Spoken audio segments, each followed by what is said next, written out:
ഏതു ശരിക്കും യുഗപുരുഷനിൽ അഭിനയിക്കാൻ വന്നെന്നും പിന്നീട് ഇപ്പോൾ മാർക്കോയുടെ പ്രോസ്തറ്റിക് മേക്കിംഗ് അല്ലേ അതിനകത്ത് വർക്ക് ചെയ്തിട്ടുള്ള ഒരാളായിട്ട് എത്തുന്നതിനൊരു കഥയുണ്ട്. മാർക്കോയുടെ വർക്കിനെ കുറിച്ച് നമുക്ക് സംസാരിച്ചു തുടങ്ങാം. ഓക്കെ, ഇതിനകത്തെ വില്ലൻ കബീർ സിംഗിൻ്റെ ഞങ്ങൾ ഹെഡിൻ്റെ ഒരു മോൾഡ് എടുക്കുന്ന ഒരു വീഡിയോ. ഇത് നമ്മൾ ഫസ്റ്റ് നമുക്ക് ആർട്ടിസ്റ്റിനെ ഇരുത്തിയിട്ട് ഇതുണ്ടോ ഈ തലയുടെ ഭാഗം നമ്മൾ മുടിയും കാര്യങ്ങളൊക്കെ പാക്ക് ചെയ്ത് നമുക്ക് ഒഴിക്കുന്നത് US പ്രൊഡക്റ്റ് ഒരു മെറ്റീരിയലാണ്.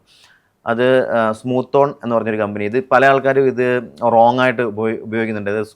ഇത് സ്മൂത്തനിങ് സിലിക്കൺ എന്നൊക്കെ പലപ്പോഴും, കാരണം ഇത് ആഗ്രഹമുള്ള ഒരുപാട് ആൾക്കാർ ഉണ്ട്. അപ്പോൾ ഈ പേരൊക്കെ ചുമ്മാ സെർച്ച് ചെയ്ത് നോക്കിയിട്ട് തെറ്റായിട്ടുള്ള രീതിയിലൊക്കെ ചിലപ്പം പറയുന്ന അൾജിനേറ്റ് വെച്ചിട്ട് അൾജിനേറ്റ് യൂസ് ചെയ്യാൻ പറ്റും. പക്ഷേ എങ്കിൽ പോലും മൂവിയിൽ നമ്മൾ യൂസ് ചെയ്യുന്ന ഏറ്റവും കംഫർട്ടായിട്ടും സ്കിൻ സേഫ് ആയിട്ടുള്ള മെറ്റീരിയലാണ് സ്മൂത്തോണിൻ്റെ ബോഡി ഡബിൾ എന്ന് പറഞ്ഞിട്ടൊരു മെറ്റീരിയലാണ്. നമ്മൾ ആദ്യമേ ഇതിൻ്റെ ഒരു ഇതുണ്ടോ ഈ മെറ്റീരിയലാണ്. അപ്പോൾ ഈ മെറ്റീരിയൽ നമ്മൾ മുഖത്തേക്ക് അപ്ലൈ ചെയ്യും. അപ്പോൾ ആർട്ടിസ്റ്റിന് മാക്സിമം കംഫർട്ടാകുന്ന രീതിയിൽ അദ്ദേഹത്തിന് ഒരേ എക്സ്പ്രഷനിൽ തന്നെ ഇരിക്കേണ്ടി വരും. അതായത് ഇപ്പം നേരെ ചിരിക്കുന്ന സാധനമാണെന്നുണ്ടെങ്കിൽ അങ്ങനെ ഇരിക്കേണ്ടി വരും. ആ പ്രിൻ്റാണ് വേണ്ടതെങ്കിൽ അങ്ങനെ ഇരിക്കേണ്ടി വരും.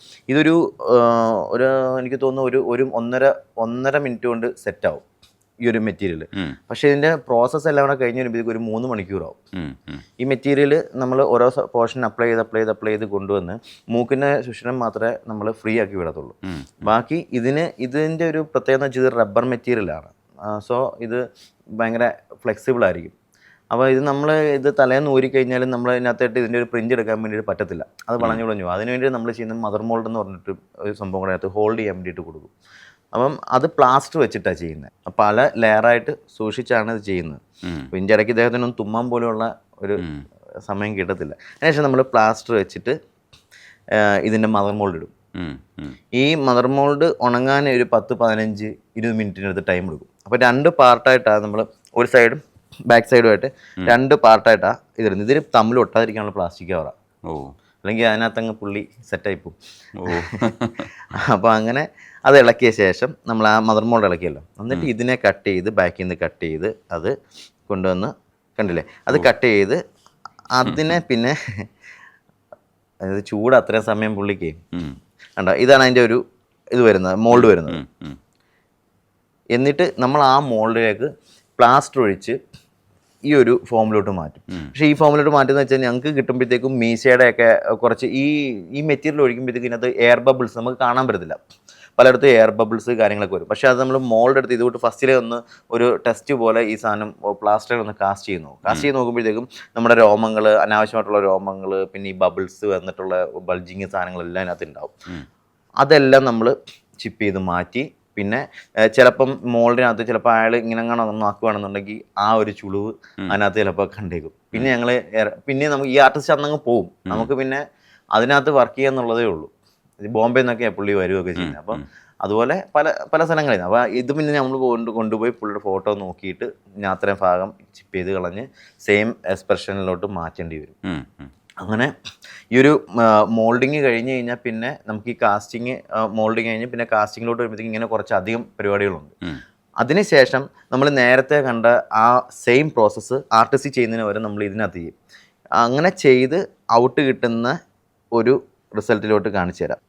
ഇത് കണ്ടില്ലേ? അപ്പം നമ്മൾ ആർട്ടിസ്റ്റിൻ്റെ ഫേസിൽ എടുത്ത പോലെ തന്നെ ആ പ്ലാസ്റ്റർ ചെയ്തിരുന്ന മെറ്റീരിയലിന് മോളിലേക്ക് നമ്മൾ വീണ്ടും ഒന്നും കൂടെ മദർ മോൾഡും കാര്യങ്ങളും ഒക്കെ ഇട്ട് ഒരു മോൾഡും കൂടെ കാസ്റ്റ് ചെയ്തു. അങ്ങനെ കാസ്റ്റ് ചെയ്ത് അതിനകത്ത് സിലിക്കൺ കാസ്റ്റ് ചെയ്തെടുക്കുന്ന ഔട്ടാണ് ഇത്. ഇതാണ് മൂവിക്ക് വേണ്ടിയിട്ട് നമ്മൾ കൊടുക്കുന്നത്. അങ്ങനെ 2 പ്രോസസ്സ്, സെയിം പ്രോസസ്സ് 2 രീതിയിൽ ചെയ്യും. അതിനുശേഷം പിന്നെ പെയിൻറ്റിങ് ആണ്. ഈ പെയിൻറ്റിങ് ചെയ്യുന്നത് നല്ല ടൈം എടുത്തിട്ടാണ്. ഇത് ടെമ്പറേച്ചർ കാര്യങ്ങൾ ഇതൊക്കെ നോക്കിയേ ചെയ്യാൻ പറ്റില്ല. ഇത് ഉണങ്ങിയില്ല എന്നുണ്ടെങ്കിൽ മൊത്തം നമ്മൾ പിന്നെ വാഷ് ചെയ്ത് അത് പിന്നെ ഇങ്ങനെ ചെറിയ തരികളായിട്ടിരിക്കുകയൊക്കെ ചെയ്യും. അപ്പം അത് നമ്മൾ കൃത്യമായിട്ട് ടെമ്പറേച്ചറൊക്കെ നോക്കി ഇത് ഓരോ ലെയറും ഉണങ്ങിയിട്ടാണ് ഈ സംഭവങ്ങളെല്ലാം ചെയ്യുന്നത്. അങ്ങനെ നമ്മൾ ഏകദേശം എല്ലാം ഉണക്കി ആർട്ടിസ്റ്റിൻ്റെ ഫോട്ടോ നോക്കിയിട്ടാണ് നമ്മൾ കളർ ചെയ്യുന്നത്. അപ്പം ഈ കളർ ചെയ്യുന്ന സംഭവം നമുക്ക് ഏകദേശം ഒരു 80% നമുക്ക് മാച്ച് ചെയ്യും. എന്നിട്ട് പിന്നെ അടുത്ത ഡിപ്പാർട്ട്മെൻറ്റ് മേക്കപ്പാണ്.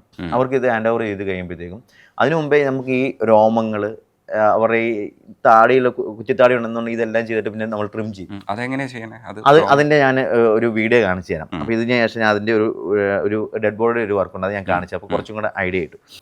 ഇതിപ്പോൾ നമ്മൾ കബീർ സിംഗിൻ്റെ ഫേസ് ഇങ്ങനെ ചെയ്തിട്ട് പിരികവും കുത്തിയിട്ടാണ് നമ്മൾ കൊടുത്തത്.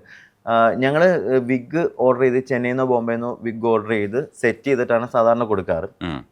അപ്പോൾ അത് ഈ സിനിമയിൽ മേക്കപ്പ് ഡിപ്പാർട്ട്മെൻറ്റ് തന്നെ അവരുടെ വിഗ് ഓർഡറിങ്ങും കാര്യങ്ങളൊക്കെ ആയതുകൊണ്ട് തന്നെ നമ്മൾ ഈ ഒരു രീതിയിലാണ് കൊടുത്തിരിക്കുന്നത്. ചില ആൾക്കാരൊക്കെ ചോദിച്ചു, നിങ്ങൾ കംപ്ലീറ്റ് ആക്കാതാണോ ഇത് അവർക്ക് കൊടുക്കുന്നത് എന്നൊക്കെ ചോദിച്ചിട്ടുണ്ട്. ഞാൻ എവിടെയൊക്കെ വീഡിയോകളിലൊക്കെ കണ്ട് അതായത് കളർ ചെയ്യാത്ത പാർട്സ് അവർ എടുത്തിട്ട് വേറെ ഡിപ്പാർട്ട്മെൻറ്റാണ് ചെയ്യുന്നതെന്നൊക്കെ ഇങ്ങനെ പറയുന്നുണ്ട്. പക്ഷേ അങ്ങനെയല്ല, നമ്മൾ ഇതുപോലെ കളർ ചെയ്ത് വേണ്ട ഡീറ്റെയിൽസ് ഈ പറഞ്ഞ പോലെ രോമം കാര്യങ്ങളെല്ലാം സെറ്റ് ചെയ്തിട്ടാണ് നമ്മൾ കൊടുക്കുന്നത്. കൊടുത്തു കഴിഞ്ഞിട്ട് പിന്നെ ഈ സെറ്റിൽ ചെല്ലുമ്പം അവിടെ ആർട്ടിസ്റ്റുകൾ ഇപ്പം ലൈറ്റിങ് കാര്യങ്ങളെല്ലാം വരുമ്പോഴത്തേക്കും ആർട്ടിസ്റ്റുകളുടെ ആ സ്കിൻ ടോൺ സ്കിൻ ടോൺ അവർക്ക് മാച്ച് ചെയ്യാനുള്ള സാധ്യതയുണ്ട്. കാരണം വെച്ചാൽ നമ്മൾ ഈ ഫോട്ടോ നോക്കി ചെയ്യുന്ന ലൈറ്റിംഗ് ഒക്കെ വ്യത്യാസം വരും. അപ്പോൾ ആ സെയിം അത് അടുത്ത ഡിപ്പാർട്ട്മെൻറ്റിൻ്റെ ചുമതലയാണ് അത് മാച്ച് ചെയ്തെടുക്കുക, അത് മേക്കപ്പ് ചെയ്തെടുക്കുക എന്നുള്ളൊരു കാര്യം. അപ്പോൾ അത് അവർ വൃത്തിയായിട്ട് ചെയ്യുകയും ചെയ്യും. അപ്പോൾ നമ്മൾ ഡീറ്റെയിൽ ഇല്ലാതെ ഒന്നും അല്ല നമ്മൾ ഈ കൊടുക്കുന്നത്. പലരും ഇങ്ങനെ ചോദിക്കാറുണ്ട്, നിങ്ങൾ ജസ്റ്റ് പിന്നെ വേറെ ഒരു കൺഫ്യൂഷൻ വന്നു വെച്ചാൽ ഞങ്ങൾ മോൾഡ് ആർട്ടിസ്റ്റുകളാണെന്ന് പറഞ്ഞിട്ട് ഇങ്ങനെയൊക്കെ പറയുന്നത്. മോൾഡ് ആർട്ടിസ്റ്റ് എന്ന് പറഞ്ഞ സംഭവമല്ല. അത് ശരിക്കും ഉദ്യോഗ പേര് എന്താ പറയാം? ഞങ്ങൾ പ്രോസ്തെറ്റിക് ഡിസൈനേഴ്സാണ്. സത്യത്തിൽ ഈ പ്രോസ്തെറ്റിക്സ് ഒരു മെഡിക്കൽ ടൈം പോലെയാണ് ഞാൻ ആദ്യമൊക്കെ കേൾക്കുന്നത്. കാരണം ഈ മെഡിക്കൽ ടൈം എന്ന് പറയുമ്പോഴത്തേക്ക് ഈ കൈയില്ലാത്ത ആൾക്കാർക്ക്, പിന്നെ ഈ മൂക്കില്ലാത്ത ചെവി, അങ്ങനെയുള്ള സംഭവങ്ങളൊക്കെ ചെയ്യുന്നത്. അങ്ങനെ ആ ഒരു മെഡിക്കൽ ടൈം അതിനകത്ത് ഞാൻ കേട്ടത്. പിന്നീട് ഇതിനെക്കുറിച്ച് കൂടുതൽ അറിഞ്ഞപ്പോഴത്തേക്ക് പിന്നെ SFX അങ്ങനെയുള്ള കാര്യങ്ങൾ അതിനകത്തേക്ക് വന്നത്. പിന്നെ കൂടുതൽ പിന്നെ RBFX, പിന്നെ സ്റ്റാൻ വിൻസൺ സ്കൂൾ എന്നൊക്കെ പറഞ്ഞിട്ട് ഒത്തിരി വലിയ ജുറാസിക് പാർക്ക് അങ്ങനെയുള്ള സംഭവങ്ങളൊക്കെ ചെയ്തിട്ടുണ്ട്. അപ്പോൾ അതിനെക്കുറിച്ച് പഠിച്ചപ്പോഴത്തേക്ക് മനസ്സിലായി ഇതെല്ലാം വേറെ വേറെ ഡിപ്പാർട്ട്മെൻറ്റ് കാര്യങ്ങളൊക്കെയാണ് മനസ്സിലായി. അപ്പോൾ മേക്കപ്പിന് വേണ്ടിയിട്ട്, സ്പെഷ്യൽ എഫക്ട്സിന് വേണ്ടിയിട്ട് ഈ ആളുടെ മോൾഡ് എടുത്ത് നമ്മൾ ഈ ഇന്ത്യൻ ടൂ ഒക്കെ കണ്ടിട്ടുണ്ട്, ഇന്ത്യൻ അതിനകത്തൊക്കെ അതിന് വേണ്ടിയിട്ട് ചെയ്ത് കൊടുക്കുന്നുണ്ട്. പിന്നെ ഈ ബോഡി പാർട്സ് സെപ്പറേറ്റ്. അപ്പോൾ അതെല്ലാം സെപ്പറേറ്റ് കാര്യങ്ങളെല്ലാം. പ്രോസ്തെറ്റിക്സ് അതൊരു സെപ്പറേറ്റ് ആണ്. ഈ പ്രോസ്തെറ്റിക്സ് നമ്മൾ ആർട്ടിന് വേണ്ടി കൊടുക്കുന്നുണ്ട്, മേക്കപ്പിന് വേണ്ടി കൊടുക്കുന്നുണ്ട്. അല്ലാതെ ഒരു ഡിപ്പാർട്ട്മെൻറ്റിന് മാത്രമായിട്ടുള്ള സംഗതിയല്ല. അത് മിക്ക ആൾക്കാർക്കും അതിനെക്കുറിച്ചൊരു തിരിച്ചറിവ് ഉണ്ടായിട്ടില്ല ഇതുവരെ. ഈ ആർട്ട് പ്രോപ്പർട്ടീസിന്റെ ഭാഗമായിട്ടായിരുന്നു നമ്മളൊരു കാലഘട്ടത്തിൽ ഇതിനെ കണ്ടിരുന്നത്. അപ്പം ഇതിപ്പോൾ നിങ്ങളുടെ ഡിപ്പാർട്ട്മെന്റ് ആണ് സ്പെസിഫൈ ചെയ്ത് ഓരോ ഡിപ്പാർട്ട്മെന്റ് ഇങ്ങനെ തിരിഞ്ഞു വരുന്നതാണല്ലേ ഓരോ കാലഘട്ടത്തിൽ ആവശ്യത്തിനനുസരിച്ച്. നമുക്കിപ്പോ ശരിക്കും പ്രോസ്തെറ്റിക് ഡിസൈനേഴ്സ് ആണ്. അപ്പോൾ പ്രോസ്തെറ്റിക് മേക്കപ്പ് ഉണ്ടായിരുന്നല്ലോ, അത് യൂസ് ചെയ്തു. അത് മേക്കപ്പിന് എനിക്ക് ചെറുപ്പത്തിലൊക്കെ ഭയങ്കര താല്പര്യമുള്ള സംഭവമായിരുന്നു. പക്ഷേ ഞാൻ ആദ്യമേ VFX ആർട്ടിസ്റ്റ് ആകാനായിരുന്നു ആദ്യത്തെ ആഗ്രഹം. അപ്പോൾ ഞങ്ങൾ കുഞ്ഞൊരു സൂപ്പർ സൈൻ എന്നൊക്കെ പറഞ്ഞിട്ട് ചെറിയൊരു കമ്പനി പോലൊക്കെ ഇങ്ങനെ രജിസ്റ്റർ ചെയ്തിട്ടുണ്ടായിരുന്നില്ല. ചെറിയൊരു പരിപാടിയൊക്കെ ഇങ്ങനെ സ്റ്റാർട്ട് ചെയ്ത് വന്നു.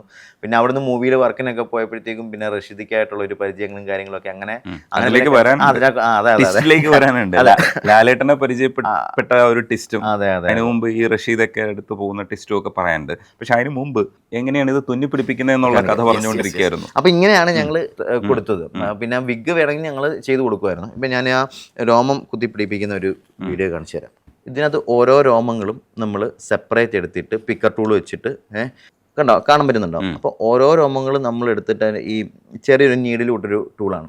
ഈ ടൂൾ വെച്ചിട്ട് അത് ഈ സിലിക്കണിലേക്ക് പ്രസ് ചെയ്ത് ചെയ്യാം. അപ്പോൾ ഈ ബോഡിയിലെ ഓരോ നമ്മളിപ്പം ഈ ഡെഡ് ബോഡി ചെയ്ത സമയത്ത് നമുക്ക് നെഞ്ചിലെ രോമങ്ങളും കാര്യങ്ങളൊക്കെ വരും. ഇത് നെഞ്ചിലെ രോമം ചുമ്മാ ഇങ്ങനെ അങ്ങ് വരുമല്ലോ, അതിങ്ങനെ ഒരു ഷേപ്പുണ്ട്. ആ ഷേപ്പിനനുസരിച്ച് നമ്മൾ ഒരു രോമം എടുത്ത് ഒരു സൈഡിലോട്ട് കുത്തുവാണെങ്കിൽ അത് ഓപ്പോസിറ്റ് സൈഡിലോട്ടാണ് ചരിയുന്നത്. അപ്പം നമ്മൾ ആ ഒരു കണക്കൂട്ടൽ വേണം. ഇങ്ങനെ വളഞ്ഞു വരുമ്പം അതെങ്ങനെ വേണം എന്നുള്ളതിനെ കുറിച്ച് കൃത്യമായിട്ടൊരു ധാരണ ഉണ്ടാക്കിയിട്ടാണ് ഇതെല്ലാം ചെയ്യുന്നത്. അതിന് നേരാ കാര്യങ്ങൾ. അപ്പോൾ അത് നല്ലൊരു കണ്ണ് അതെ കണ്ണൊക്കെ പോകുന്നൊക്കെ നല്ലൊരു ജോലിയാണ്. അപ്പം നല്ല സമയം എടുത്ത് ചെയ്യുന്ന ഒരു ജോലിയാണ്, അറിയാം.